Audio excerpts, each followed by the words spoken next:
आता सुरू होत आहे देशातील सगळ्यात मोठा खटला, आपकी अदालत रजत शर्मांसोबत.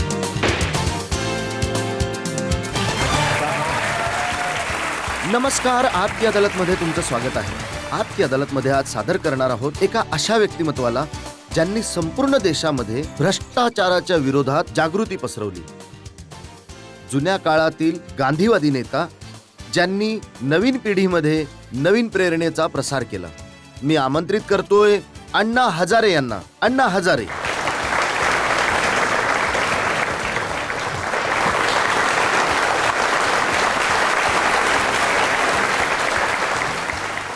आणि मित्रांनी, मी आता आमंत्रित करतोय या संपूर्ण अभियानामध्ये अण्णा हजारेंच्या खांद्याला खांदा लावून ज्यांनी ही लढाई लढली असे ऍक्टिव्हिस्ट अरविंद केजरीवाल यांना.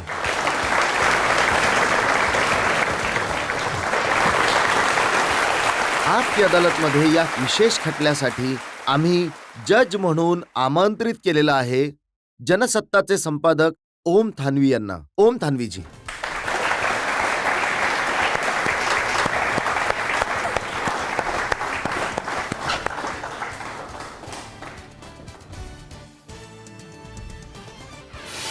तर आजचा खटला सुरू करणार त्यापूर्वी आजचे जज ओम थानवी यांची परवानगी घेऊयात आजची कारवाई सुरू करण्यासाठी. कारवाई सुरू करण्यात यावी. तर खटला सुरू होत आहे. आपकी अदालतमध्ये पहिला आरोप अण्णा हजारे आणि अरविंद केजरीवाल यांच्यावर. आपकी अदालतमध्ये अण्णा हजारे यांच्यावर आरोप आहे. त्यांना लोकपालच्या नावाखाली सुपर गव्हर्नमेंट बनवायचं आहे. अण्णा, भारत सरकारचे जे मोठमोठे नेता आहेत, ताकदवान मंत्री आहेत, ते असं म्हणतात की हे जे तुम्ही लोकपालची डिमांड करत आहात, लोकपाल बनवून तुम्हाला एक अशी बॉडी बनवायची आहे जी सगळ्यांच्या वरती राज्य करेल. सुपर सरकार बनवायचंय तुम्हाला. असं नाहीये. आम्ही अशी मागणी करत आहोत की लोकपाल बिल सारखा कायदा बनवावा ज्यामुळे करप्शनला ब्रेक लागेल. भारत भ्रष्टाचार मुक्त भारताची निर्मिती होईल, ही आम्ही मागणी करत आहोत. आणि त्यासाठी आम्ही लोक जे सिव्हिल सोसायटीच्या तर्फे ही मागणी चालू आहे, ही कोणी त्यामध्ये आम्ही लोक सरकारवर कुठलंच असं प्रेशर टाकत नाही, नाही. पण अण्णा, जे बिल बनवत आहात तुम्ही, अरविंद केजरीवाल त्याबद्दल जास्त सांगू शकतात. आणि विशेष करून तुमच्यावरती हा आरोप खूप लागत आहे की तुम्हाला असं बिल बनवायचं आहे आणि अशा माणसाला लोकपाल बनवायचं आहे ज्याच्याकडे देवापेक्षाही जास्त ताकद आहे, जो पंतप्रधानांपेक्षाही मोठा असेल, जो मुख्य न्यायाधीशांपेक्षाही मोठा असेल. हे बघा, ह्या चुकीच्या अफवा आहेत आणि दुसऱ्या लोकांच्या मनामध्ये हे चुकीची अफवा पसरवली जात आहे. लोकपालचे जे इन्व्हेस्टिगेशन ऑफिसर जो असेल त्याच्याकडे जर पंतप्रधानाच्या विरुद्ध कुठली तक्रार आली किंवा चीफ जस्टिसच्या विरुद्ध कुठली तक्रार आली किंवा जर MP किंवा मंत्री किंवा कुठलाही शिपाई किंवा कुठल्याही विरुद्ध जर भ्रष्टाचाराची तक्रार आली, तो केवळ तक्रारीचा तपास करू शकतो, तो त्यावर ऑर्डर सुद्धा देऊ हे शकत नाही. बघा, मी जे सरकारचं बोलणं ऐकलं त्यामध्ये असं म्हणालेत की ही जी बॉडी असेल हो, जे मी अण्णा हजारे बनवतील, तर असं वाटतंय की जणू अरविंद केजरीवाल यांना लोकपाल बनवतील आणि ते सगळ्यांच्या वरती हो. राज्य करतील. आपण तर अपेक्षा करू शकत नाही की लोकपाल राजाच्या समोर, एक राजा कलमाडीच्या समोर हात उभा राहून राहील की म्हणेल की आपल्या लाचखोरीबद्दल आम्हाला सांगा. असं तर लाचखोरी सांगणार नाहीये. त्यांना रेड करावी लागेल, त्यांच्यावर अरेस्ट सुद्धा करावं लागेल. ती सगळी पॉवर जी आज CBI कडे आहे, केवळ तीच पॉवर लोकपालला दिली जाईल आणि अदरवाईज एक सुद्धा अशी पॉवर नाहीये जी त्यांना दिली जात आहे. पण तुम्ही काय म्हणताय, लोकपालच्याकडे ताकद असेल की नसेल? नाही, तपास लोकपाल केवळ तपास एजन्सी आहे. मल्टिपल एजन्सीज मर्ज करा यामध्ये. मी तुम्हाला एक उदाहरण देतो. कॉमनवेल्थ गेम्समध्ये स्ट्रीट लाइटिंगच्या केसमध्ये आधी CBCने तपास केला, मग CBIने तपास केला, मग शिंगलू कमिटीने तपास केला. जेलमध्ये कोणीच गेलं नाही. तर आम्ही हे फ्रॅक्चर मॅन्डेट करून मल्टिपल बॉडीज देऊन अशी एक सिस्टम बनवली आहे ज्याच्यानुसार जेलमध्ये कोणी जात नाही, तपासावर तपास होत राहतो. आणि एकाच केसमध्ये जेव्हा 3 एजन्सी तपास करतात तेव्हा ते एकमेकांच्या केस मारून टाकतात कोर्टामध्ये जाऊन. आम्ही असं एक तपास एजन्सी बनवा. आपल्या इथे खूप साऱ्या एजन्सीज आधीपासूनच आहेत. CBI सुद्धा तपास करते. इतक्या साऱ्या लोकांना जेलमध्ये पाठवलंय. आजकाल तर तिहाड जेलमध्ये जागा सुद्धा कमी आहे मोठमोठ्या लोकांसाठी. व्हिजिलन्स कमिशन आहे, CVC आहे. मग काय गरज आहे एक आणखी या सगळ्यांवरती एक बॉडी बनवायची? आता जे काही लोक जेलमध्ये गेलेत ते प्रेशरमुळे गेले आहेत. आज सांगितलं ना, स्वातंत्र्यानंतर 62 वर्षांमध्ये CBIने इन्क्वायरी केली व्हिजिलन्स कमिटीने इन्क्वायरी केली आणि किती मिनिस्टर जेलमध्ये गेले, किती मोठे ऑफिसर जेलमध्ये गेले सांगा? का सीबीआय, व्हिजिलन्स कमिटी हे सगळे गव्हर्नमेंटच्या अंडर आहेत आणि गव्हर्नमेंटचं त्यांच्यावर प्रेशर असतं. शांत बसा नाहीतर कान कापतील. हम्म. त्यामुळेच त्यामुळेच हे सीबीआय, व्हिजिलन्स कमिटी इतके मोठे मोठे अपराध होऊन सुद्धा कोणी जेलमध्ये नाही गेलं आजपर्यंत. तर त्यामुळे लोकपालच्या अंडर हे गव्हर्नमेंटमधून काढा, लोकपालच्या अंडर आणा. शेवटी तो जज त्यांना शिक्षा देईल. केवळ इन्क्वायरी करेल ते लोकपाल करेल, सरकार नाही. सरकारच्या जवळची पॉवर काढून इकडे आणावी, कारण सरकारला पॉवर देऊन सरकार काही करत नाहीये. ते तर फक्त आपल्या फायद्याचंच बघत असतं, की आमच्या आमच्या आमच्या बाजूने कोण चांगलं आहे, कोण वाईट आहे, कोणाला बाहेर काढलं पाहिजे, कोणाला नाही काढलं पाहिजे. हे सरकार तर अशा प्रकारे करतात. नाही, तुम्ही अ, सरकारचा रेकॉर्ड बघा अण्णा. जेव्हा महाराष्ट्रात आदर्श घोटाळा झाला तेव्हा मुख्यमंत्र्यांना हटवलं गेलं. कॉमनवेल्थ गेम्सचा जेव्हा भ्रष्टाचाराचा प्रश्न आला तेव्हा सुरेश कलमाडी यांना बऱ्याचशा ऑफिसर्स यांना जेलमध्ये टाकलं. 2Gच्या स्कॅमचं जेव्हा प्रकरण आलं तेव्हा राजाला इतके ताकदवर करुणानिधी आहेत, त्यांची मुलगी कनिमोजी यांना इतक्या साऱ्या लोकांना जेलमध्ये टाकलं. या सगळ्या सुप्रीम कोर्ट मॉनिटर्ड केसेस आहेत. जेव्हा जेव्हा सुप्रीम कोर्ट मॉनिटर करतं तेव्हा सीबीआय त्या केसेसमध्ये कोणी अजून कोणाला शिक्षाही नाही मिळाली आहे. हे इन्व्हेस्टिगेशन आहे. तुम्हाला हसन अलीला अरेस्ट करण्यासाठी 3 वर्ष लागतात. राजाला अरेस्ट करण्यासाठी 2 वर्ष लागतात. कलमाडीला अरेस्ट करण्यासाठी 6 महिने लागले, ते सुद्धा केवळ चौकशीसाठी. अजून तर यांना शिक्षा मिळेल की नाही हे बघावं लागणार आहे. आणि बाकी किती लोक अजून फिरत आहेत त्यांचा तर काहीच पत्ता नाहीये. मी सरकारच्या इंटेन्शन बद्दल विचारतोय तुम्हाला. तुम्हाला नाही वाटत की सरकारला भ्रष्टाचाराशी लढायचंय, इतक्या सगळ्या लोकांना जेलमध्ये टाकलंय ते? जर सरकारला भ्रष्टाचाराशी लढायचं असतं तर या देशावर कर्जाचा डोंगर का उभा राहिला असता आणि इतका भ्रष्टाचार का वाढला असता? आज या देशामध्ये सामान्य लोकांना जगणं अवघड झालं आहे. इतकं करप्शन वाढलं आहे. साध्या शाळेमध्ये मुलाचं ऍडमिशनसाठी जातो, पैसे दिल्याशिवाय काम होत नाही. कुठलं एखादं सर्टिफिकेट घ्यायचं असेल, पैसे दिल्याशिवाय काम होत नाही. हे काय सरकारला माहित नाही का? अरे सरकारला जर भ्रष्टाचाराशी लढायचं असतं तर हे सरकार कधीच लढलं असतं. परंतु सरकारला भ्रष्टाचाराशी लढायचं नाहीये असं आपल्याला वाटतं. भ्रष्टाचाराशी लढणं त्यांच्या मनामध्ये नाहीये. का? कारण आज जे लोक भ्रष्ट आहेत खालपासून वरपर्यंत, त्यामध्ये जनप्रतिनिधी आणि ऑफिसर दोघांचेही लागेबंद आहेत. आणि या संबंधांमुळे हा भ्रष्टाचार वाढत आणि यांना आशीर्वाद आहे सरकारचा. कारण आपला माणूस आहे ना तो पॉलिटिक्समध्ये. त्यामुळे हा भ्रष्टाचार वाढत आहे. जर त्यांच्या मनामध्ये असतं तर जास्त नाही, 62 वर्षांमध्ये झालं नाही, ते केवळ 10 वर्षांमध्ये करप्शनला ब्रेक लागेल यांनी जर मनात आणलं तर. आणि आम्हाला खात्री वाटते की लोकपाल बिल हे जर योग्य लोकपाल बिल आलं तर जे 62 वर्षांमध्ये झालं नाही ते 5 वर्षांमध्ये तुम्हाला दिसून येईल. लोकांना स्वातंत्र्याची जाणीव होईल. हे बघा, तुम्ही सुद्धा मानता की मनमोहन सिंग प्रामाणिक माणूस आहे, त्यांच्या इंटिग्रिटीवर कुठलीही शंका नाही घेतली जाऊ शकत. मग त्यांच्यापेक्षा जास्त तर प्रामाणिक आणखी कोणी असू शकत नाही. आम्ही सुद्धा ही गोष्ट मान्य करतो. हे आपलं सौभाग्य आहे की या देशासाठी असे पंतप्रधान मिळाले जे प्रामाणिक पंतप्रधान आहेत. हे आम्ही सुद्धा मान्य करतो.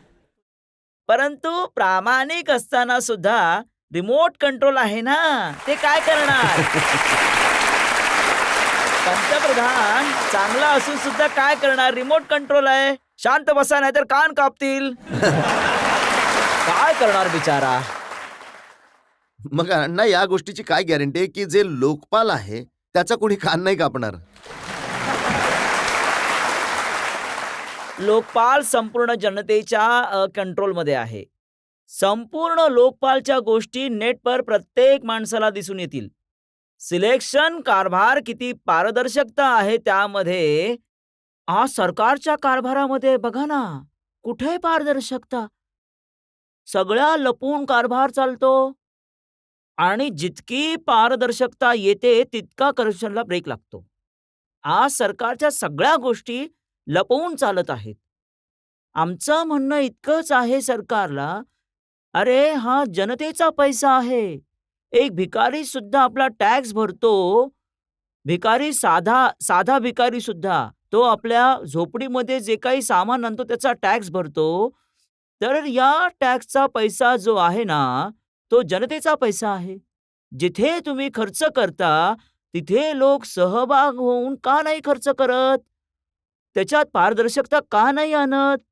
की आमचा पैसा कुठे-कुठे खर्च होत आहे, किती खर्च होतोय, खर्च होत आहे. तर आज सायन्स आणि टेक्नॉलॉजी इतकी ॲडव्हान्स झाली आहे.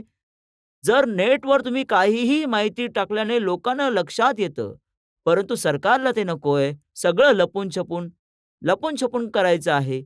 जर यांनी अशी लोकपालमध्ये तीच गोष्ट आहे. संपूर्ण पारदर्शकता आणि संपूर्ण जनतेचा कंट्रोल आहे.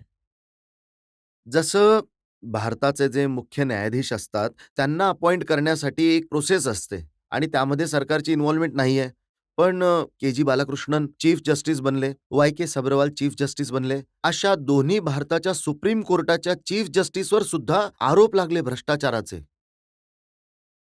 तर आरोप जे लागतात त्याच्याचमुळे तर आम्ही लोक जे म्हणतो की आज न्याय व्यवस्थेमध्ये आज आपले जे उच्च न्यायाधीश आहेत इतके प्रामाणिक व्यक्ती, कपाडिया हो. खूपच प्रामाणिक व्यक्ती आहेत. परंतु न्याय व्यवस्थेमध्ये सुद्धा काही लोक असे आहेत ना जे करप्शन. तर याच्याचमुळे आमचं म्हणणं आहे की न्याय व्यवस्थेला सुद्धा तुम्ही लोकपालच्या अंडर आणा. लोकपाल त्यांना शिक्षा नाही देणार. एखादा नागरिक कुठल्याही जजची तक्रार घेऊन येतो लोकपालकडे, तर लोकपाल त्याचा तपास करेल, केवळ तपास करेल फक्त. तपास केल्यानंतर आपला अहवाल सुप्रीम कोर्टाच्या जजला देईल आणि सुप्रीम कोर्ट त्यांना पनिशमेंट देईल. लोकपाल नाही, सुप्रीम कोर्ट देईल. हे बघा, आज सीबीआय आणि एन्फोर्समेंट डायरेक्टरेट भ्रष्टाचाराच्या आपल्या समोर केसेस आहेत, या भ्रष्टाचाराच्या केसेसचा तपास करतायत. तपासामध्ये तर काही कमी दिसून येत नाहीये. सरकार त्यामध्ये इंटरफिअर सुद्धा करत नाहीये आणि सुप्रीम कोर्ट त्याला मॉनिटर करते. हायकोर्टामध्ये त्या केसेस आहेत आणि हे लोक जेलमध्ये आहेत आणि जनतेला खूप आशा आहे की या भ्रष्ट लोकांना नक्कीच शिक्षा मिळेल. मग जेव्हा हे सिस्टम चालू आहे ठीकठाक, मग पण मध्येच ही हे लोकपाल सिस्टमच तुम्ही नाहीये. कुठून मी घेऊन हे आलात? सांगितलं की तुम्हाला ही सिस्टम नाहीये. हे केवळ एक्सेप्शन्स आहेत. सुप्रीम कोर्ट सीबीआयच्या सगळ्या केसेसच्या तपासांचं निरीक्षण करण्याची जबाबदारी घेऊ शकत नाही. ना ते यांचं मॅन्डेट आहे, ना त्यांच्याकडे अशी कुठली सिस्टीम आहे. ते सरकारी तपासाची जबाबदारी जे तुम्ही आता म्हणालात की सुप्रीम कोर्ट का नाही करू शकत, एक्झॅक्टली ती जे व्हॅक्यूम आहे ते लोकपाल पूर्ण करत आहे. लोकपाल एक इंडिपेंडेंट बॉडी असेल, जी इंडिपेंडेंट बॉडी असल्या खालचा तपास इन्शुअर केल्यानंतरच कोर्ट पण मध्ये लोकपाल तर तुम्ही असं क्रिएट करताय की तुम्ही म्हणताय की ते पंतप्रधानांच्या सुद्धा वरती असेल, नाही, ते ते असं- सुप्रीम कोर्टाच्या चीफ जस्टिसच्या वरती सुद्धा असेल. आता जस्टिस असं- कपाडिया तुम्ही म्हणताय खूप प्रामाणिक आहेत, त्यांच्यावरती सुद्धा एक माणूस बसवणार का? आज जर एखाद्या जजच्या विरुद्ध कंप्लेंट आली तर एक डीएसपी लेवलचा ऑफिसर त्याचा तपास करतो. तर जो डीएसपी लेवलचा ऑफिसर जो तपास करतो, जशी आमची पीएफ स्कॅमची केस होती, पीएफ स्कॅम मध्ये केस प्रोव्हिडंट फंडची स्कॅमची जी केस होती त्यामध्ये सुप्रीम कोर्टाच्या जजच्या विरोधात सुद्धा तर डीएसपी लेवलचा ऑफिसर तपास करत होता. तर तो डीएसपी लेवलचा जो ऑफिसर आहे तो सुप्रीम कोर्टाच्या जजवर थोडीच बसलाय. तो आपला तपास करताय. तपास केल्यानंतर कोर्टामध्ये आपल्या केसेस फाईल करेल. तर कोणी कोणाच्या वरती नाहीये बसत आहे. तो त्याचा गैरसमज देशामध्ये पसरवला जात आहे की हे एखादं काहीतरी उपर सुपर स्ट्रक्चर येऊन बसेल की ते फक्त आणि फक्त जी कंप्लेंट येईल त्याचा तपास केल्यानंतर कोर्टामध्ये केस घेऊन जातील आणि त्याच्याकडे काही पॉवर नसेल. एक अण्णा, पंतप्रधानांचा प्रश्न तुम्ही उचलला की पंतप्रधानांनी सुद्धा लोकपालच्या तपासाच्या कक्षेत आलं पाहिजे. पंतप्रधान अशा मोठ्या पदावर बसले आहेत, त्यांना अनेक कटू निर्णय घ्यावे लागतात. काही लोकांच्या विरोधात निर्णय घ्यावे लागतात. मग स्वाभाविक खूप लोक त्यांच्यावरती नाराज होतील, काही लोक खुश होतील. पंतप्रधान पार्लमेंटच्या प्रती जबाबदार आहेत. मग त्यांना कुणा दुसऱ्याला उत्तर द्यायला लावणं, कुणी आणखी त्यांची इन्क्वायरी करणं, हे कुठपर्यंत योग्य आहे? हे पार्लमेंटचे जे प्रतिनिधी आहेत, पार्लमेंट चालवणारे लोक आहेत, जनतेने निवडून दिलेले आहेत. त्यांचं स्थान वोटरपेक्षा दुय्यम आहे. या देशाचा वोटर मालक बनला राजा आहे तो.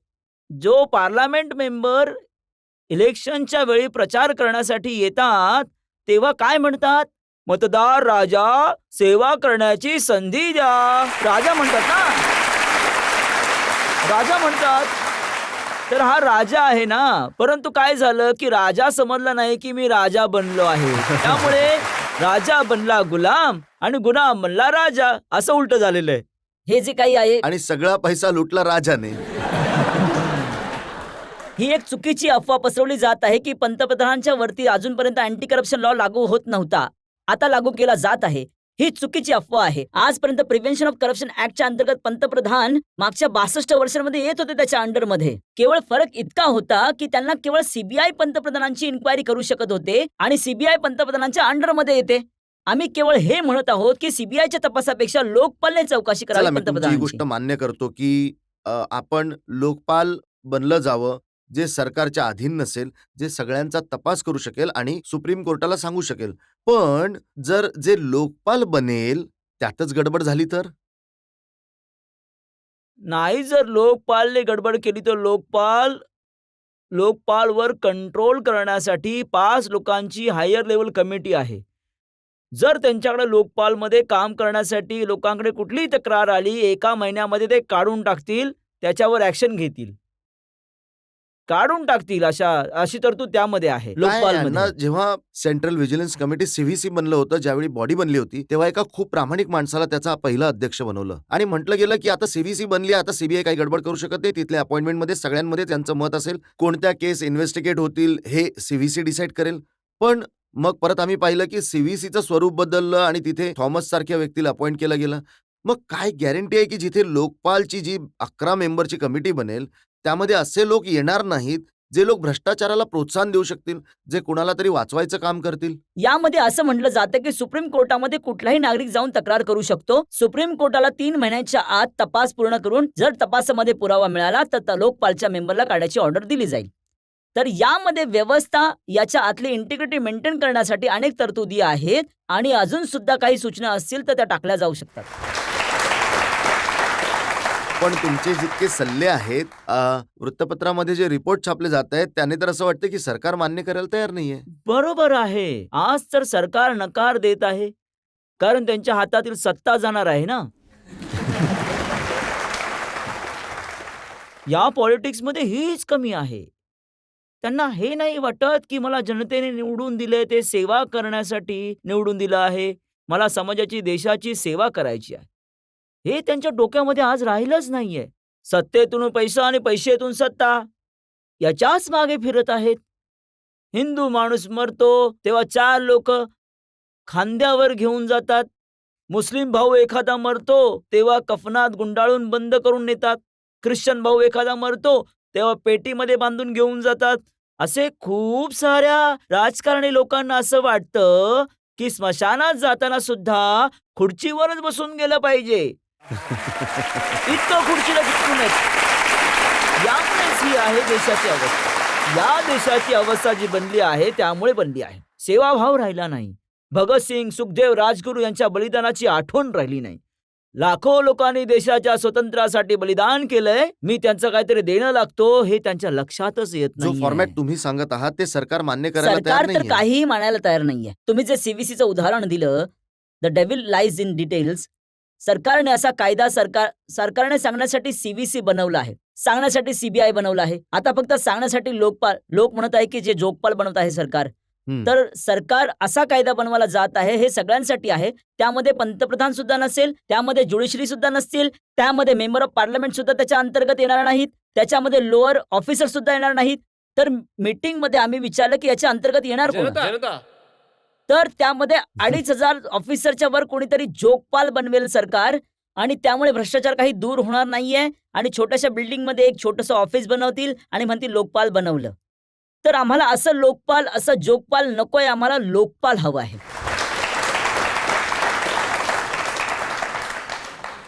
जसं अरविंदजी म्हणतायत की जर सरकारने या संपूर्ण गोष्टीचा विनोद बनवला, हे जोगपाल बनवलं, लोकपाल नाही बनवलं, त्याला ताकद नाही दिली, तर काय करणार तुम्ही? जनतेचा हक्क आहे आंदोलन. लोकशाहीला मजबूत करायचं असेल तर जनतेचं आंदोलन.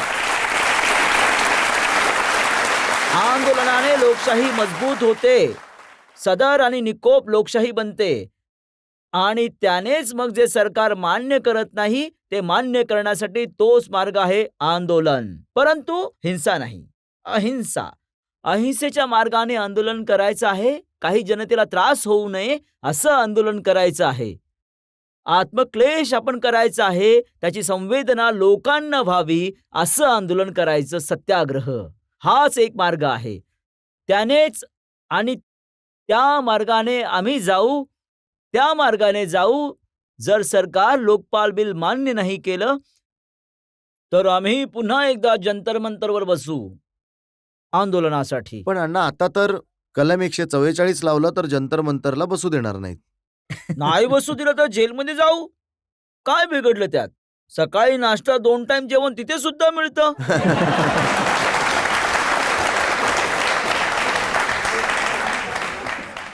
आणि एखादं जर शांतीपूर्णरित्या प्रदर्शन सुद्धा केलं किंवा आंदोलन केलं तर त्यांच्यावर काठ्या सुद्धा पडतील आणि अश्रू गॅस सुद्धा. आम्ही पाहिलं रामलीला मैदानावर. तर काठ्या खाण्याची तयारी आहे. लोकांनी गोळ्या खाल्ल्या तर आम्ही काठ्या खाऊ. काय झालं त्यात? लाखो लोकांनी गोळ्या खाल्ल्याने तर आम्ही मार खाण्यात काय अडचण आहे? आज ही स्वातंत्र्याची दुसरी लढाई आहे. खरं स्वातंत्र्य मिळालंच नाहीये. केवळ गोरे गेले आणि काळे आले इतकाच फरक झाला. आणि दुसरी स्वातंत्र्याची लढाई आता लढायची आहे आम्हाला. अण्णा तुम्ही दुसऱ्या स्वातंत्र्याच्या लढाईबद्दल बोलत आहात. याविषयी काँग्रेस पार्टीचे नेता खूप नाराज आहेत. त्यांचं म्हणणं आहे की स्वातंत्र्याची लढाई नाहीये ही तर एक डिक्टेटर क्रिएट करण्याची लढाई आहे. याच्याविषयी माझ्याकडे खूप सारे आरोप आहेत, प्रश्न आहेत. पण एका ब्रेकसाठी आपल्याला थांबायचं आहे. आपण एका ब्रेकसाठी थांबूयात आणि ब्रेक नंतर आपकी अदालतमध्ये अण्णा हजारे आणि अरविंद केजरीवाल यांच्यावर जनतेच्या खटल्याचा आणखी एक भाग. माझ्याकडे काही नाहीये. एका मंदिरात राहतो. 8 फूट बाय 10 फुटाची खोली आहे. जमिनीवर झोपतो. खाण्यासाठी प्लेट आहे. परंतु 6 कॅबिनेट मिनिस्टरची विकेट घेतली करप्टेड लोक. घरी बसवले जेलमध्ये.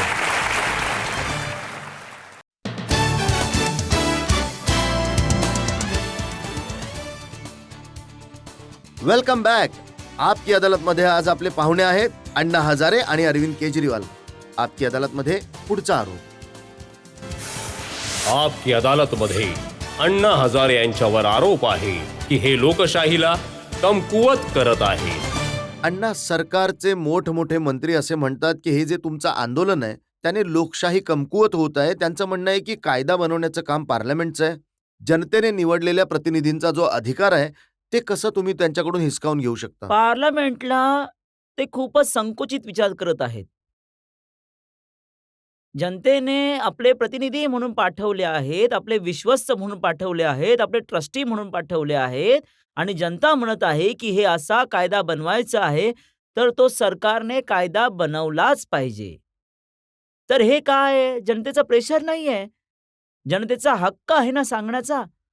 आणि जर तुम्ही वीक कायदा बनवला असाल तर त्या कायद्याचा काय अर्थ आहे? इंग्रजांनी जे कायदे बनवले होते असे वीक कायदे बनवले त्यामुळेच तर हे करप्शन वाढत आहे.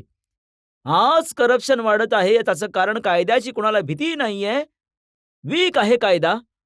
तो कायदा मजबूत करण्यासाठी जनता जेव्हा म्हणत आहे की हा चांगला कायदा असला पाहिजे, त्याला ब्रेक लागू शकतो करप्शनला, तर सरकारने केलं पाहिजे. सरकार मालक नाहीये. सरकार सेवक आहे जनतेचे. आणि जनता म्हणत आहे, जनता आपल्यासाठी बोलत नाहीये, या देशासाठी बोलत आहे. तर हा सरकारने विचार केला पाहिजे या नाही अण्णा, गोष्टीचा. सरकार असं सुद्धा म्हणतंय की या प्रकारे तर एखाद्या माणसाची कुठली मागणी असेल तर ते जंतर मंतरला बसतील, उपोषण करतील, आंदोलन करतील आणि काही मागणी करतील आणि सरकारला दबावामुळे ते मान्य करावं लागेल. इंडिव्हिज्युअल मागत नाहीये. इंडिव्हिज्युअलची मागणीसाठी आणखीन काही मार्ग आहेत. हे देशाच्या भल्यासाठी, समाजाच्या भल्यासाठी जे जे प्रश्न आहेत आणि सामूहिकरित्या जनता म्हणत आहे हे करणं गरजेचं आहे, अशा प्रश्नांचा सरकारने विचार करायचा आहे. जर नाही विचार केला तर मग सरकारला धडा शिकवेल. धडा शिकवेल मी. माझ्याकडे काहीच नाहीये. एका मंदिरात राहतो. 8 फूट बाय 10 फुटाची खोली आहे. जमिनीवर झोपतो. खाण्यासाठी प्लेट आहे. परंतु 6 कॅबिनेट मिनिस्टरची विकेट घेतली करप्टेड लोक. घरी गेले जेलमध्ये. तर ते काम आपल्याला करावं लागणार आहे.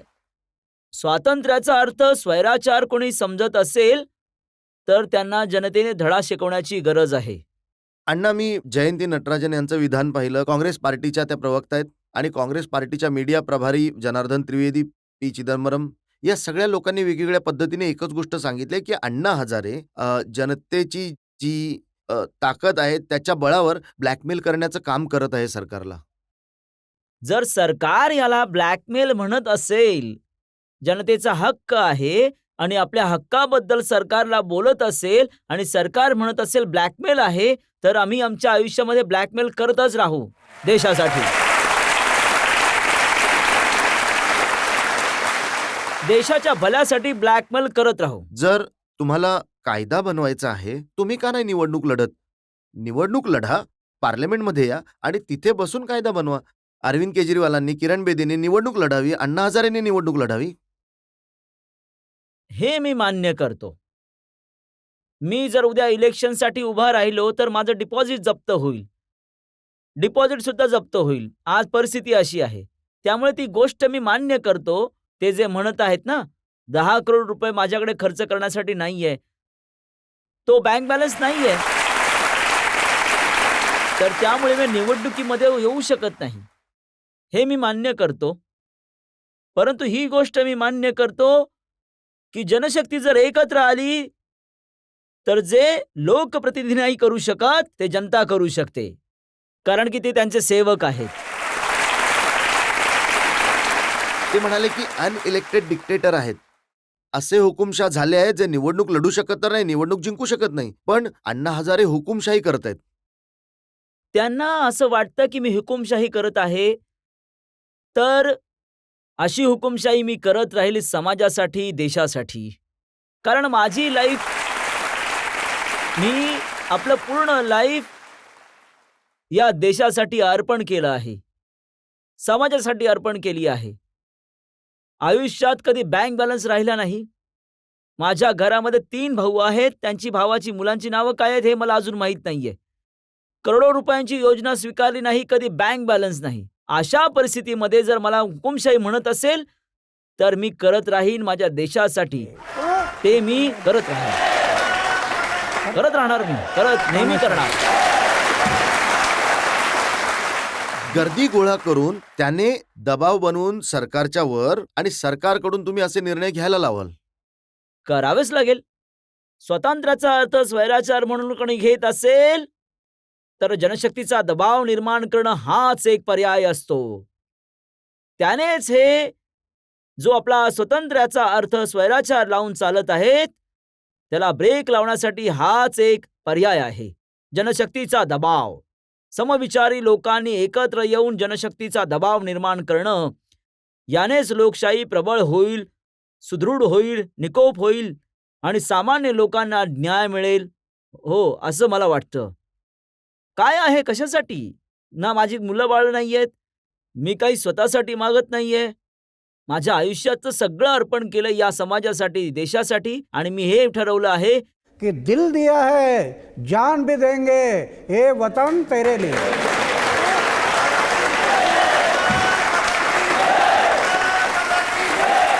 देशासाठी प्राणही अर्पण आहे. हे मी ठरवलं आहे की मी जीव पण देईल देशासाठी. हे मी ठरवलं आहे. आणि त्यामुळे काठ्या खाण्यासाठी तयार आहे, गोळ्या खाण्यासाठी सुद्धा तयार आहे, जीव द्यायला सुद्धा मागे पुढे बघणार नाही. अण्णा, असं सुद्धा म्हटलं गेलं की जी जनता तुमच्या बरोबर आहे ती ट्विटर जनरेशन आहे, ती फेसबुकवाली जनरेशन आहे, नेटवरून जे शिकतात ही ती जनरेशन आहे. जो सामान्य माणूस आहे, देशाचा गावात राहणारा, तो या आंदोलनाबरोबर नाहीये. मी आत्ताच 3 लाख कॉलेजच्या स्टुडंट्स बरोबर संपर्क केला आहे आणि त्यांना जागं करत आहे. तरुणांना जागं करत आहे.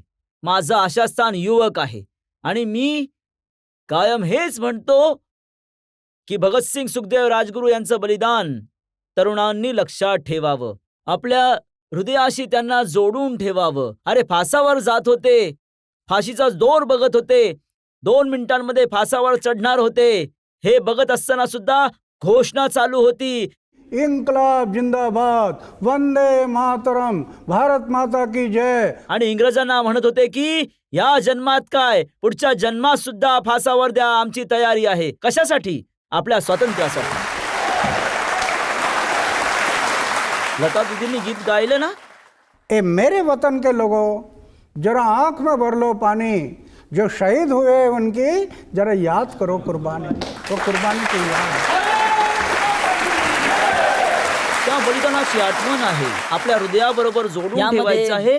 मी जोडून ठेवली आहे आणि मला असे चित्र बघायचं आहे की आजचा जो तरुण पुढे येत आहे तो स्वातंत्र्याच्या दुसऱ्या लढाईसाठी हे माझं आशास्थान आहे.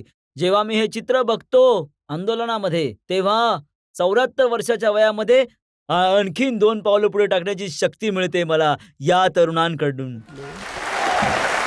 जे अण्णा, जे जे काँग्रेसचे महासचिव आहेत दिग्विजय सिंग, त्यांचं विधान मी पाहिलं वृत्तपत्रामध्ये. ते म्हणाले की आता अण्णा 74 वर्षांचे झालेत, आता तुम्ही उपोषण नाही केलं पाहिजे. हे अरविंदजींसारख्या यंग लोकांनी उपोषण केलं पाहिजे. ठीक आहे, मी विचार करेन. पब्लिक मधून ज्या लोकांना प्रश्न विचारायचे असतील, हो बोला. अण्णाजी, मला हे विचारायचंय की तुम्ही जंतर मंतरमध्ये म्हणत होतात की आम्हाला काळ्या इंग्रजांना पळवून लावायचंय, तर हे काळे इंग्रज कुठल्या देशातले आहेत? पळवून नाही लावायचंय. नाही, तुम्ही आज म्हणाला जे होता.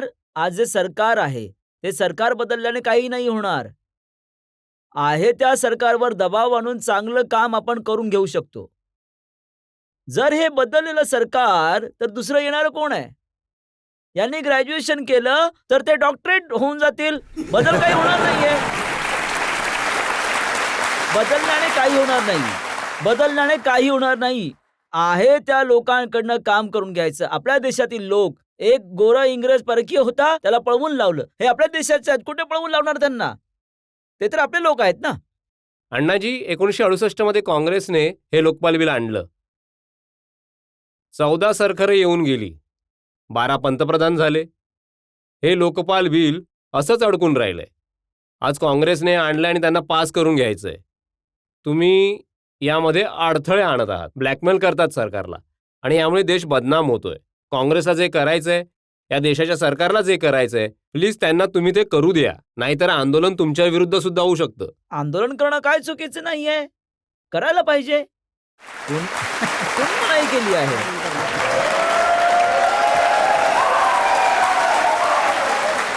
आणि हे काही अडथळे आणत नाहीयेत. काँग्रेस असो, बीजेपी असो, शिवसेना असो, कोणी असो, आपल्या देशात नाही, पण तुमचं पटत नाही ना कोणासोबत. इंडिव्हिज्युअल आमचा काय वाद आहे? आमचा काही वाद नाहीये, वैयक्तिक काही वाद नाहीये.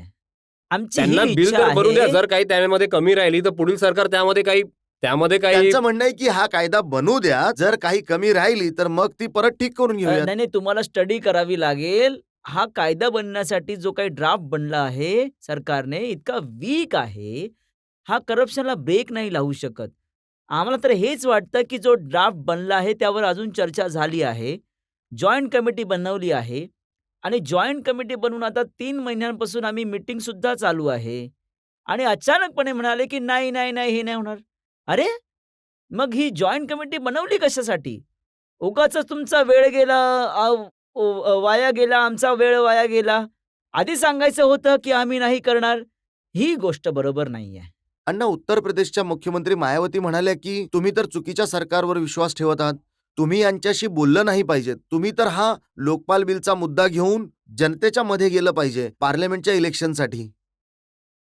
ठीक आहे, यासाठी आम्ही तुमचा सल्ला घेऊ. हे 5ही प्रतिनिधी सरकारचे आहेत. ते कमीत कमी 20-20 लाख एक वोटर येतो त्यांच्या क्षेत्रामध्ये. कमीत कमी 10-10, 5-5 लाख वोटर्स आहेत. आणि सिव्हिल सोसायटीचे लोक केवळ जे ग्रामप्रमुखाची सुद्धा निवडणूक नाही जिंकू शकत, कदाचित नाही लढणार 5ही लोक, ते त्यांना आव्हान देत आहेत. ते जे निवडणुकीमध्ये जिंकून आलेत, 20-20 लाख एका क्षेत्रामध्ये असतात. कमी हीच राहिली आपली की ज्यांना आपण निवडून दिलं ते आपले सेवक आहेत आणि आपण यासाठी निवडून दिलं आहे की आपल्या पैशांचं योग्य व्यवस्थापन करा आणि चांगले चांगले कायदे बनवा. यासाठी जनतेने त्यांना निवडून दिलंय आणि जनता म्हणते की हा कायदा बनवा, आणि जर नाही बनवला तर दुसरा काय मार्ग आहे मग? तर मग त्यासाठी तुम्ही तुमची एक पार्टी उभी करा आणि मग निवडणुकीमध्ये जा आणि मग येऊन जनतेचे प्रतिनिधी बनून काम करा ना.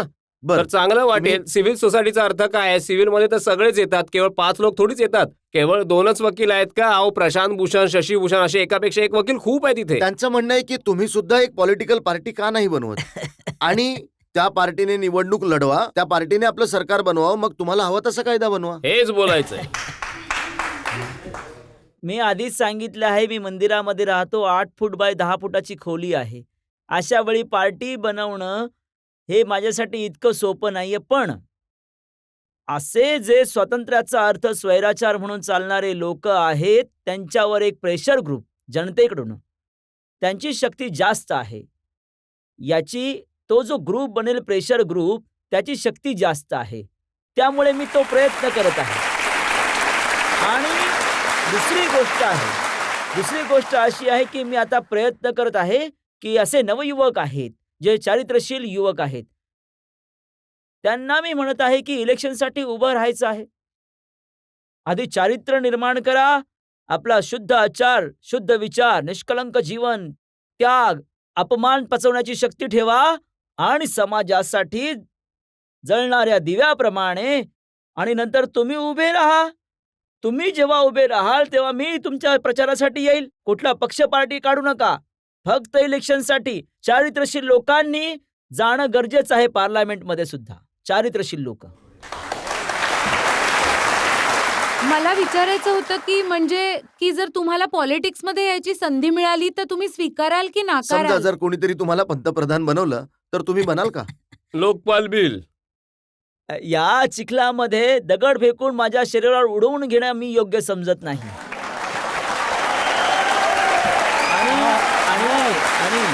आणि हे अनेक प्रयत्न केले. MLAचे MP साठी प्रयत्न झाले. मी नकार दिला की चिखलामध्ये मी जाणार नाही. हे सगळे जे प्रश्न निर्माण होत आहेत ना, आपल्याला असं म्हणायचं आहे की हा लोकशाहीचा अर्थ आहे की एका सामान्य माणसाला जर भ्रष्टाचाराच्या विरुद्ध आवाज उठवायचा असेल तर त्याला निवडून येणं गरजेचं आहे. हे तर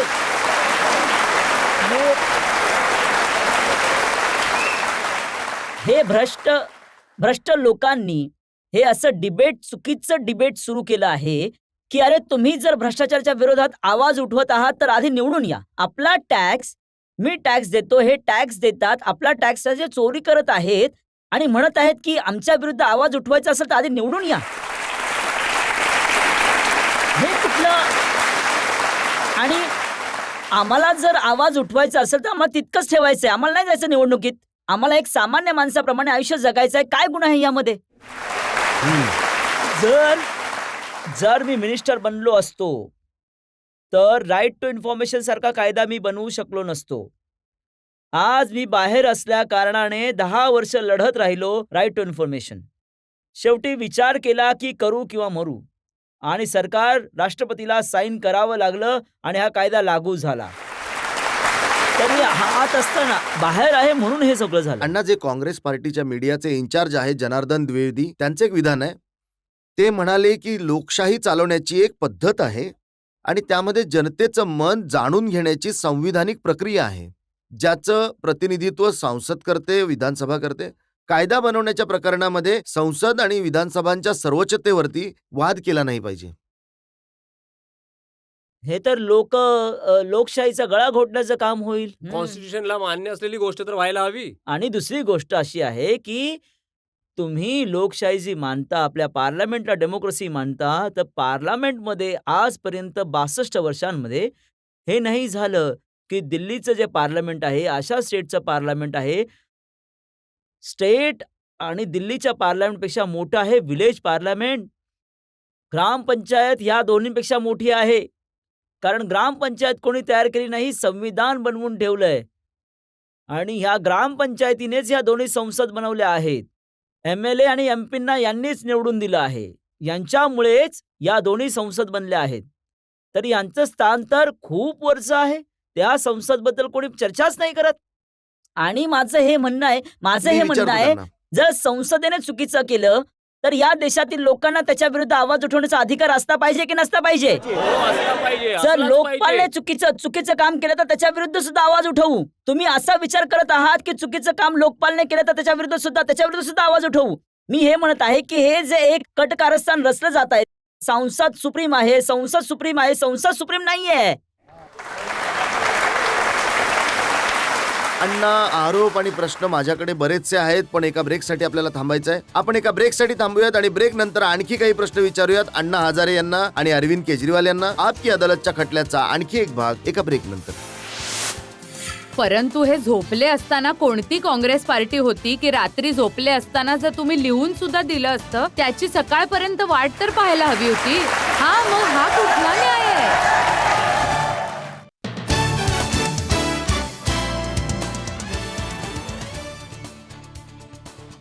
वेलकम बॅक. आपकी अदालत मध्ये आज आपले पाहुणे आहेत अण्णा हजारे आणि अरविंद केजरीवाल. आपकी अदालत मध्ये आज आपण प्रश्न विचारत आहोत लोकपाल बिलावर. आपकी अदालत मध्ये पुढचा आरोप. आपकी अदालतमध्ये अण्णा हजारे यांच्यावर आरोप आहे की यांचं आंदोलन समाजाच्या सत्यापासून दूर आहे. अण्णा, कपिल सिब्बल यांचं विधान मी वाचलं.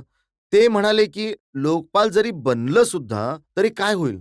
काय मुलांचा शाळेमध्ये दाखला केला जाईल? गरिबांना हॉस्पिटलमध्ये जागा मिळेल का? काय खायला 2 वेळचं जेवण मिळेल का? जर कपिल सिब्बल यांना असं वाटत आहे तर ड्राफ्टिंग कमिटीमध्ये का आले नाही मग ते वेळ घालवण्यासाठी? त्याच वेळी सांगायचं होतं की या लोकपालने काही नाही होणार, आम्ही नाही येऊ शकत. उगाचच 3 महिन्यांचा वेळ का घालवला त्यामध्ये? परंतु ही गोष्ट तर यांची ठीक आहे. मोठे प्रश्न आहेत पाण्याचे, विजेचे, रस्त्यांचे. तर जर लोकपाल बनलं सुद्धा तर काय होईल? एक उदाहरण सांगतो तुम्हाला. एका शाळेमधला एक मुलगा आहे. तो एक ॲप्लिकेशन घेऊन आला. ते ॲप्लिकेशन ऑफिसमध्ये दिलं. ते कम्प्युटरमध्ये फीड होईल आणि त्या ऑफिसमधून त्याला एक SMS नंबर दिला जाईल आणि घरामध्ये बसून तो पाहिल की माझं काम कुठपर्यंत आलं आहे. त्याला चक्रा मारण्याची गरज पडणार नाही ऑफिसमध्ये सारखी. हे होणार आहे लोकपालने. हे 2 सायन्स गोष्टी आणि आहेत एका टेक्नॉलॉजी. सामान्य माणसाच्या. एका सामान्य माणसाच्या 2 गोष्टी आहेत. एक तर जो भ्रष्टाचार आहे सामान्य माणसाच्या लेवलवर, ते सरकारने आमचं म्हणणं मान्य केलं नाहीये.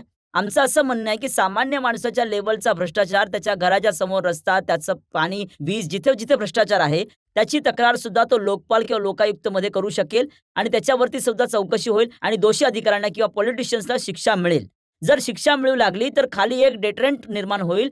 जर सर्टन्टी आणि स्विफ्टनेस ऑफ शिक्षा झाली तर तिथे डेटरंट निर्माण होईल. आणि दुसरी यामध्ये एक तरतूद आहे की जर तुमच्याकडे लाच मागितली गेली, तुम्ही कुठल्या तरी ऑफिसमध्ये जाऊन रेशन कार्ड बनवायला गेलेत, कुठले काम करण्यासाठी गेला, पासपोर्ट बनवायला गेलात, लाच मागितली गेली तर तुम्हाला सांगितलं जातं की तुम्ही पुरावा द्या. पुराव्याशिवाय तुमची कारवाई नाही होणार. पुरावा काय आहे तुमच्याकडे? तुमच्याजवळ काही पुरावा नाहीये. तर याच्या आतमध्ये एक तरतूद केली आहे की सिटीजन चार्टर बनवला जाईल प्रत्येक डिपार्टमेंटद्वारे, ज्यामध्ये लिहिलं जाईल की कुठला ऑफिसर किती दिवसांमध्ये काय काम करेल. जर त्या ऑफिसरने तुमचं तितक्या दिवसामध्ये काम नाही केलं तर तुम्ही लोकपालमध्ये तक्रार कराल, त्याचा पगार कापला जाईल आणि त्याच्याविरुद्ध भ्रष्ट तुम्ही सिद्ध करायची गरज नाही. अजून केलं जाईल की it will be deemed corruption, की त्याने भ्रष्टाचाराच्या अपेक्षेने हे काम केलं नाही आणि एका सामान्य माणसाच्या लेवलवर होईल. या गोष्टी परंतु सरकार मान्य करत नाही कुठल्याही. जर लोकपाल बिल जसं तुम्हाला हवंय तसं बनलं, अशी लोकपाल समिती बनली, मग देशातून भ्रष्टाचार नष्ट होईल का? आम्हाला हवंय तसं नाहीये. आम्हाला असं वाटतं की सरकार आणि सिव्हिल सोसायटी दोन्ही मिळून एक चांगला ड्राफ्ट बनवून तो कायदा बनवावा आणि लोकपाल आल्याने सुद्धा 100% करप्शन नष्ट होईल असं मी सुद्धा मानत नाहीये. परंतु 60-65% पेक्षा जास्त करप्शनला ब्रेक लागेल आणि गरीब लोकांना जो न्याय मिळत नाहीये तो मिळू ज्या लागेल. मंत्र्यांबरोबर बसून तुम्हाला लोकपाल बिल बनवायचं आहे त्यांना तुम्ही प्रेस कॉन्फरन्समध्ये विश्वासघातकी म्हणालात. जेव्हा कमिटी बनली आणि लोकपाल बिल बद्दल सगळं मतं घेतली आणि कायदा बनवण्याबद्दल विचार केला.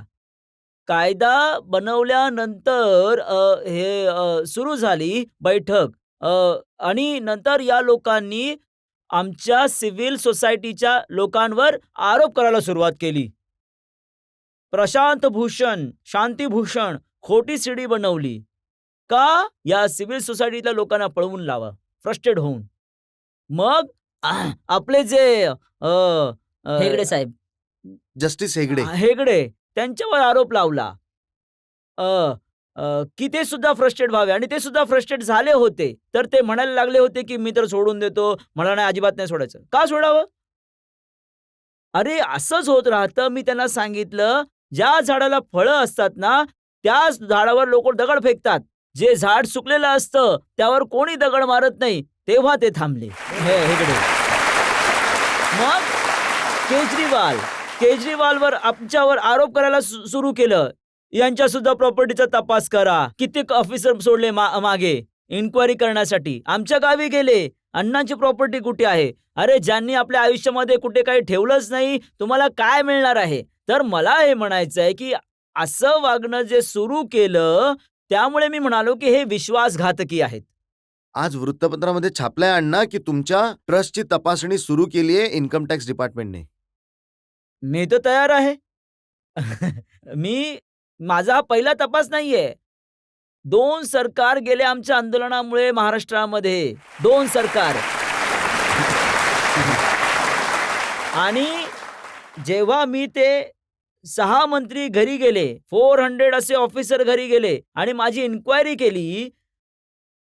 आणि इन्क्वायरीमध्ये जेव्हा त्यांनी इन्क्वायरी केली, आपले बाळासाहेब ठाकरे होते आधी, तर ते म्हणाले की अण्णांची प्रॉपर्टी चेक करा. म्हणालो चला, परंतु तुमची सुद्धा करा.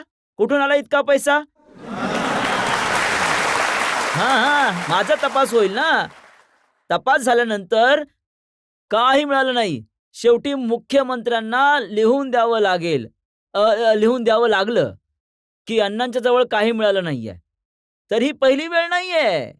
हे तर आधीपासूनच माझी तपासणी होत आहे. ज्याच्याजवळ काहीच नाही तर काय मिळणार आहे तुम्हाला? अण्णाजी म्हणालेत की सरकारने जर लोकपाल बिल आणलं नाही तर 16 ऑगस्ट पासून पुन्हा उपोषण करतील.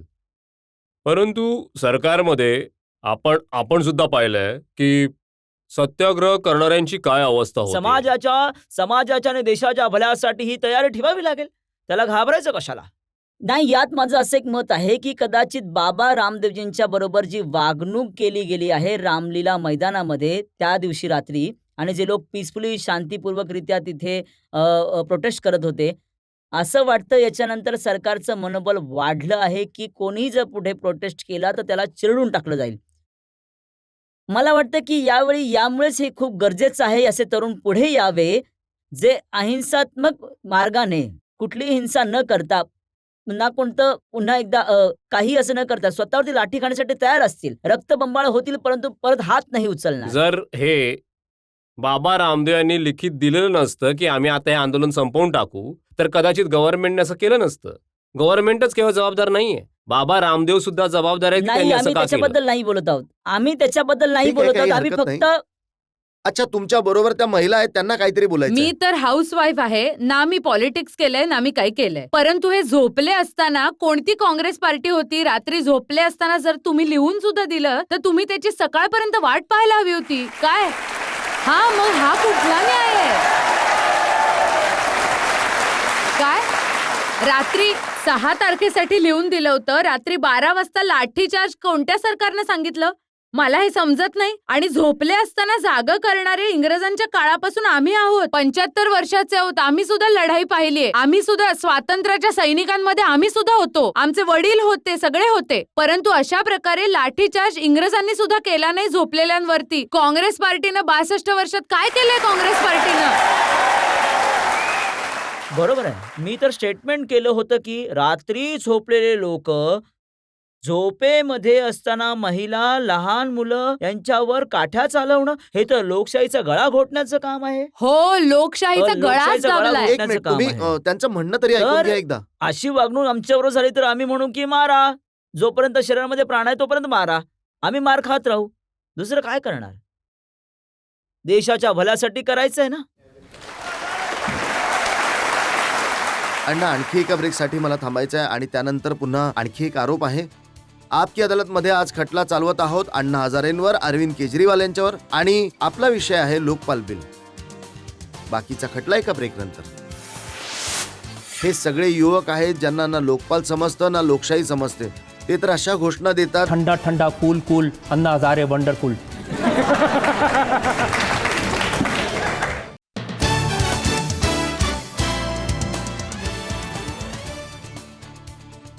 Welcome back. आपकी अदालतमध्ये आज आपले पाहुणे आहेत अण्णा हजारे आणि अरविंद केजरीवाल. आपकी अदालतमध्ये पुढचा आरोप. आपकी अदालतमध्ये अण्णा हजारे यांच्यावर आरोप आहे की हे दुसऱ्यांच्या इशाऱ्यावर काम करत आहेत. अण्णा, काही लोक असे म्हणाले की तुम्ही तर उपोषणाला बसणार नव्हतात.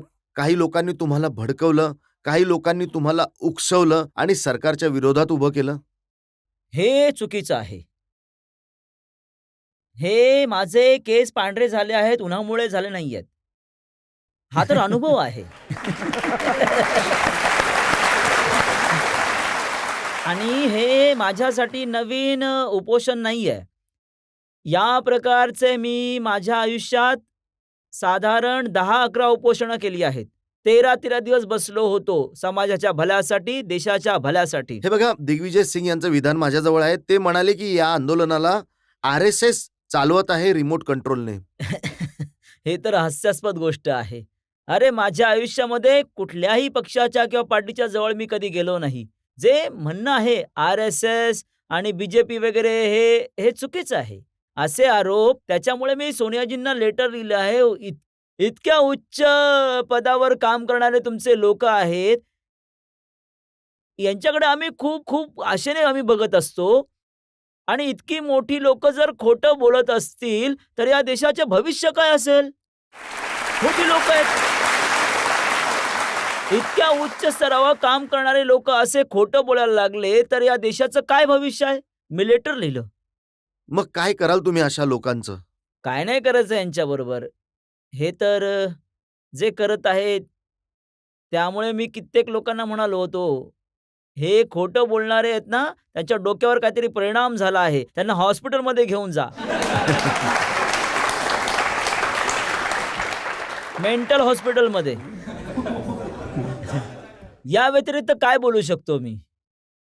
अण्णा, तुम्ही सोनिया गांधींचं नाव घेतलं, तुम्ही त्यांना पत्र लिहिलंय. आधी सुद्धा तुम्ही सोनिया गांधींना पत्र लिहिलं होतं. त्यांनी तर तुमच्या या मुवमेंटला, लोकपाल बिलला सपोर्ट केलं होतं. सोनिया गांधी असं म्हणाल्या की, आणि आम्ही तर असं ऐकलंय की त्यांच्या सांगण्यावरूनच ही कमिटी बनली होती. तोच एक मला आशेचा किरण दिसत होता की सोनियाजी आणि पंतप्रधान मनमोहन सिंगजी ते म्हणाले की आम्ही आणू लोकपाल बिल. परंतु हे मध्येच काय गडबड झाली मला माहित नाही. नंतर बदललं परत एकदा. काय झालं मला काही समजलं नाही. अशी कुठली जादू झाली किंवा काय झालं? हे दोघं म्हणत होते की चांगलं आहे, हे लोकपाल आणून आपण आणि चांगला कायदा बनवू. अशा परिस्थितीत नंतर पूर्ण पलटले ते.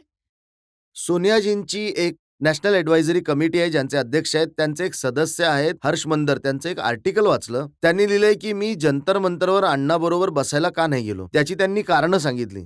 एक कारण त्यांनी सांगितलं की मागील मंचावर भारत मातेचा फोटो लागला होता, असा फोटो जसा RSSचे लोक लावतात. हा भारत मात्र फोटो. हे काय आहे, ज्या कलरचा चष्मा असतो ना त्याच कलरचं जग दिसू लागतं लोकांना. तर चष्मा त्या कलरचा आहे तर दिसणार त्याच कलरचं ना. चष्म्याचा कलर कोणता आहे त्यावर अवलंबून आहे. दुसरं ते म्हणाले की स्टेजवर RSSचे लोक, राम माधव आले होते. RSSचे भैयाजी जोशी आहेत, त्यांनी तुमच्या समर्थनासाठी पत्र लिहिलं होतं. म्हणूनच ते लोक जंतर मंतरवर आले नाहीत तुम्हाला सपोर्ट करायला. नाही, कोण येतं कोण येत नाही मला काही हे नाही आहे. आणि येऊन काय करणार ते? मी तर आधीच सांगितलं कुठल्याही पक्ष किंवा पार्टीच्या जवळ मी कधी जात नाही. त्यामुळेच तर आमच्या स्टेजवर कुठल्याही पक्ष पार्टीची लोक नव्हते. केवळ यामध्ये- मी एकटा बस. त्यानंतर आमचे लोक सुद्धा खाली बसले होते. कारण कधी कधी असं होतं की आम्ही लोक जे उपोषण करतो, आंदोलन करतो, पक्ष आणि पार्टीचे लोक माझ्याबरोबर येऊन बसतात, फोटो काढतात आणि पॉलिटिक्ससाठी त्याचा उपयोग करतात. तर मी येऊ देत नाही कोणाला सुद्धा. हे यामध्ये पक्ष आणि मी- पार्टीच्या हो, लोकांना एक नाही येऊ मी देत. संधी देईन तुम्हाला, पण मला अण्णा हे नक्कीच विचारायचं आहे की कुठल्याही पक्षाचं, पार्टीवाल्याचं येऊ देत नाही. पण तुम्हाला नाही वाटत का की तुमचं हे जे पूर्ण आंदोलन आहे हे थोडं अँटी काँग्रेस दिसून येतंय? फक्त काँग्रेस निशाण्यावर आहे. येऊ देत नाही म्हणजे माझ्यावर मी बसू देत नाही. समोर बसा ना. देशाला वाचवायचंय ना, समोर बसा. माझ्यासोबत बसू नका. तर हे तर आम्ही या देशाला बनवण्यासाठी सगळ्यांना बरोबर घेऊन जायचं आहे. पण कधी कधी हे राजकीय लोक माझा जो दुरुपयोग करतात त्यामुळे मी त्यांना माझ्याबरोबर बसू नाही देत. समोर बसा तुम्ही. तुम्ही पाहिलं की उमा भारती आल्या, आमच्या लोकांनी त्यांना पळवून लावलं. अ, अ, मी त्यासाठी माफी मागितली. हे चुकीचं झालं. हे लोकशाहीसाठी योग्य नाहीये. समोर पब्लिकमध्ये बसण्यासाठी कोणीही मनाई नाही केली आहे.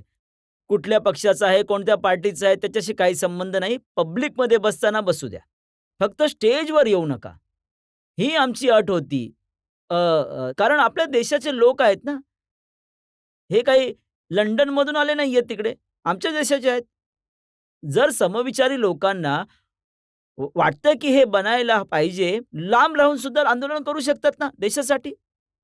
परवा नाही. मला हे विचारायचं आहे की जसं तुम्ही आता म्हणत आहात की जर लोकपाल बिल व्यवस्थित बनलं नाही, सरकारला जसं हवं तसंच बनलं, त्याचा काही फायदा नाही झाला तर तुम्ही आंदोलन कराल. त्या आंदोलनासाठी मी समाजामध्ये काम करते. मी असा अनुभव घेतलाय की 10 ते 15% लोक आहेत जे अधिक जागरूक आहेत आणि लोकांना आंदोलनामध्ये भाग तर घ्यायचा आहे परंतु त्यासाठी तयार नाहीयेत ते. काही भौतिक सुखांमुळे किंवा त्यांना तशी सवय झालीये. तर तुम्ही त्यांच्यासाठी त्यांना कसं नेतृत्व प्रदान कराल की त्या आंदोलनाबरोबर जोडला जाईल संपूर्ण देश? घरामध्ये ज्याच्या मागे पत्नी किंवा 2 मुलं आहेत, आई-वडील आहेत, ते कसे जेलमध्ये रस्त्यावर येतील? आमचं म्हणणं आहे की आम्ही जो वेळ देत आहे तो प्रत्येक कुटुंब तो नाही वेळ देऊ शकणार. परंतु इतकं तर करू शकतात ना की कमीत कमी आंदोलन झाल्यानंतर रस्त्यावर उभं राहण्यामध्ये काय अडचण आहे? रस्त्यावर उभे राहण्यासाठी इतकं केलं तरी सुद्धा खूप काम होऊन जाईल.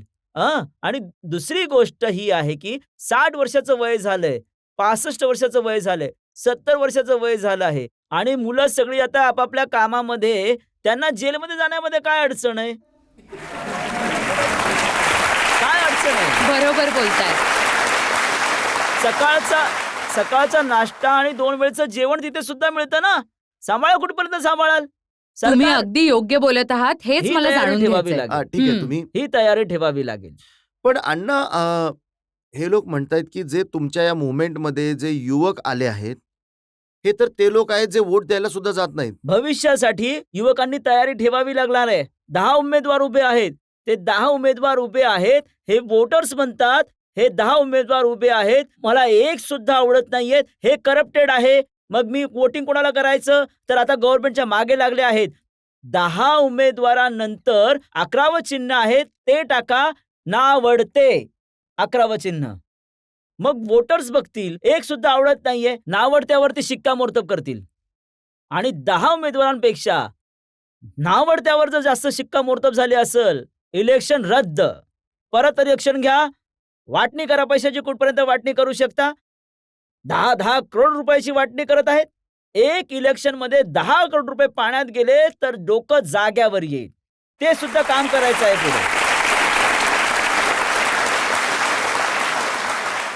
पण अण्णा, मी हे खूप ऐकलंय. लोक असं म्हणतात की जे जंतर मंतरवर तुमच्याबरोबर आले किंवा जे राजघाटवर तुमच्यासह आंदोलनामध्ये सामील झाले, हे सगळे युवक आहेत ज्यांना ना लोकपाल समजतं ना लोकशाही समजते. ते तर अशा घोषणा देतात, ठंडा ठंडा cool cool Anna Hazare wonderful.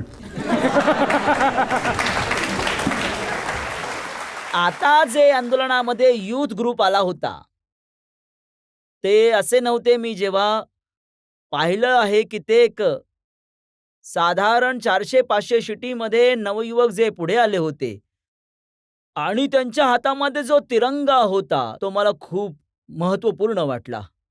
या आंदोलनाच्या माध्यमातून कमीत कमी त्यांच्यात राष्ट्रीयतेची भावना जागी तरी झाली. जे घोषणा द्यायचे इन्कलाब जिंदाबाद, वंदे मातरम, भारत माता की जय, स्वातंत्र्याच्या 62 वर्षांमध्ये राष्ट्रीयतेची भावना त्यांच्या मनामध्ये जी जागी झाली होती ती मला खूप महत्वपूर्ण वाटते. तो युवकच या देशाला ठीक करेल आता. हा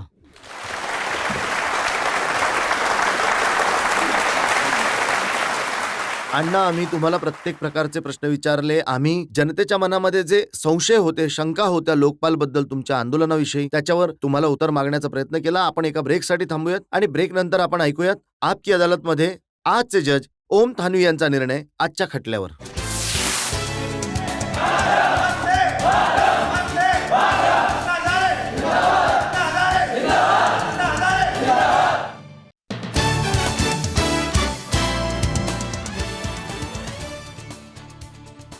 वेलकम बॅक. आपकी अदालत मध्ये आज आपण प्रश्न विचारले अण्णा हजारे यांना, अरविंद केजरीवाल यांना.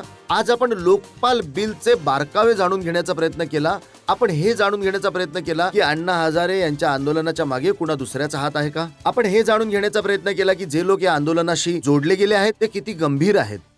आता वेळ आहे आपकी अदालत मध्ये आजचे जज जनसत्ताचे संपादक ओम थानवी यांच्या निर्णयाची. अण्णा हजारे यांनी आणि त्यांचे सहयोगी केजरीवालजी यांनी खूप स्पष्टपणे जे प्रश्न विचारले गेले त्यांची उत्तरं दिली आहेत आणि अनेक मुद्दे इथे सुद्धा लोकांच्या समोर स्पष्ट झाले आहेत ज्याच्याविषयी भ्रम होता.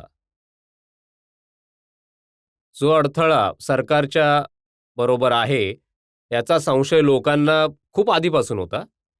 कुठलेही सरकार इतक्या सहजासहजी गुडघे टेकत नाही आणि कुठल्याही तार्किक निष्कर्षापर्यंत ही संयुक्त समिती या काळामध्ये पोहोचेल याची शंका लोकांना अजूनही आहे. पण जे जनसमर्थन अण्णा हजारे यांना मिळालंय त्याविषयी अजूनही पुन्हा त्यांना जनतेमध्ये जावं लागेल. आणखीन खूप साऱ्या गोष्टी आहेत, खूप साऱ्या तरतुदी, लोकपालच्या रचनेविषयी खूप साऱ्या संकल्पना त्या जनतेमध्ये आणखीन स्पष्ट झाल्या तर पुढील काळात कदाचित कुठल्या तरी योग्य निष्कर्षापर्यंत कुठली समिती पोहोचू शकेल. पण त्यांचे मनसुबे आणि त्यांच्या ध्येयामध्ये कोणालाही कदाचित काही शंका असेल. त्यामुळे अदालत त्यांना जे आरोप लावले गेलेत त्यातून निर्दोष मुक्त करते.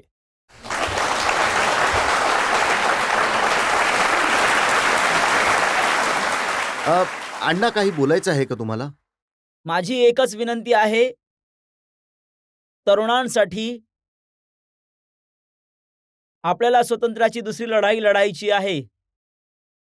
ही लढायची असेल तर 5 गोष्टी लक्षात ठेवा. एक तर आपला आचार शुद्ध ठेवा, विचार शुद्ध असणं, आयुष्यात निष्कलंक असणं, आयुष्यात कुठलाही डाग नसणं, आयुष्यामध्ये थोडासा त्याग असणं, त्याग. आणि अपमान पचवण्याची शक्ती असेल ना, अपमान, इन्सल्ट, किती शक्ती आहे तुमच्यामध्ये इन्सल्ट, तितके तुम्ही या देशासाठी चांगलं काम करू शकता. हा आपला इतिहास आहे. हा इतिहास आहे आपला. ही गोष्ट लक्षात ठेवा तुम्ही. नमस्कार.